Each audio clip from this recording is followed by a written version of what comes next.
नमस्कार मेरे प्यारे बच्चे। हर हर महादेव। ओम नमः शिवाय। आज का दिन तुम्हारे लिए बहुत ही खास होने वाला है, क्योंकि स्वयं महादेव ने तुम्हारी प्रार्थना सुन ली है।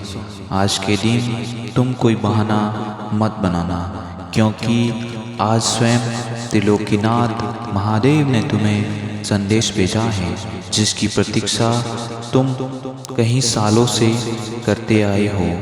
आज मेरे बच्चे, इस शिव संदेश की तुम्हारे उस संघर्ष की कथा है। तुमने अपने जीवन में जो संघर्ष किया है, उसका फल अब तुम्हें मिलने वाला है। मेरे बच्चे, आज की शिव महापुराण के कुछ अद्वितीय अद्भुत प्रसंग के बारे में तुम्हें जानने को मिलेगा कि किस तरह जीवन में संघर्ष को झेल कर अपनी कामयाबी किस तरह हासिल कर सकते हैं। ठीक उसी तरह आज का ये अद्भुत शिव महापुराण का अद्वितीय प्रसंग तुम्हारे सामने प्रसंग होने वाला है। बिना देर किए हुए इस प्रसंग को सुनना प्रारंभ करते हैं। प्रसंग इस तरह है। एक समय की बात है, सृष्टि के पालनहार करता भगवान विष्णु और सृष्टि के रचयिता ब्रह्मा जी के बीच एक विवाद छिड़ गया। दोनों में श्रेष्ठ कौन है? बात इतनी बढ़ गई कि पूरा ब्रह्मांड उस विवाद का साक्षी बनने लगा। तभी अचानक उनके सामने एक दिव्य, अग्निमय और अनंत प्रकाश स्तंभ प्रकट हुआ।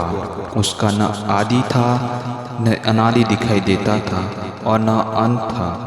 तभी आकाशवाणी हुई, जो इस दिव्य ज्योति स्तंभ का आदि या अंत खोज लेगा, वही श्रेष्ठ कहलाएगा। भगवान विष्णु ने वराह रूप धारण किया और उस ज्योति स्तंभ का मूल खोजने के लिए नीचे की ओर चल पड़े। उसी तरह ठीक वही ब्रह्मा जी हंस का रूप लेकर उसकी चोटी खोजने के लिए ऊपर की ओर उड़ चले। हजारों वर्षों तक दोनों प्रयास करते रहे, लेकिन उस दिव्य ज्योति का न तो आरंभ मिला और न अंत मिला। भगवान विष्णु लौटे और विनम्रता से स्वीकार किया कि वे उसका अंत नहीं खोज सकी। लेकिन ब्रह्मा जी ने असत्य का सहारा लिया और उन्होंने कहा कि वे उस ज्योति के शिखर तक पहुंच गए थे और एक कैतकी की फूल को झूठा साक्षी बना लिया। तभी उस अनंत ज्योति ने स्वयं भगवान शिव प्रकट हुए और महादेव ने कहा, सत्य ही सबसे बड़ा धर्म है। उन्होंने भगवान विष्णु की सत्यनिष्ठा और विनम्रता की प्रशंसा की, लेकिन ब्रह्मा जी के उस असत्य से वे अप्रसन्न हुए और उन्हें वरदान नहीं मिला, बल्कि यह वचन दिया कि पृथ्वी पर उनकी पूजा बहुत सीमित होगी। साथ ही केतकी के फूल को भी शिव पूजा में स्वीकार करने का विधान नहीं होगा। महादेव ने बताया कि अनंत ज्योति ही उनका निराकार स्वरूप है, जिसे संसार शिवलिंग के रूप में पूजते हैं। इस प्रसंग से हमें 3 महाशिक्षाएं मिलती है।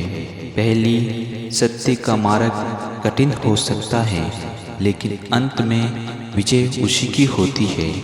दूसरा यह है, अहंकार सबसे बड़ा ज्ञानी को पतन की ओर ले जा सकता है। तीसरा यह है, ईश्वर केवल ज्ञान से नहीं बल्कि विनम्रता, सत्य और भक्ति से ही प्राप्त किया जा सकता है। यही कारण है कि आज करोड़ों भक्त श्रद्धा से शिवलिंग का पूजन करते हैं और ओम नमः शिवाय का जाप करते हैं। उन पर महादेव की कृपा प्राप्त करने का ये प्रयत्न हमेशा बना रहता है। ठीक इसी तरह तुम्हारे जीवन में इसी तरह संघर्ष आया था, लेकिन तुमने बच्चे इस संघर्ष को बिना झेले हुए उस संघर्ष को पार करने का प्रयत्न किया। लेकिन प्रयत्न करते करते तुम ठीक उसी ब्रह्मा जी की तरह रुक चुके थे। इसलिए मेरे बच्चे, अब तुम्हें रुकना नहीं है और आगे उन संघर्षों को पार करके अपनी मंजिल तक पहुंचना है। तभी तुम्हें अपने उस मंजिल का असली रहस्य पता चल पाएगा।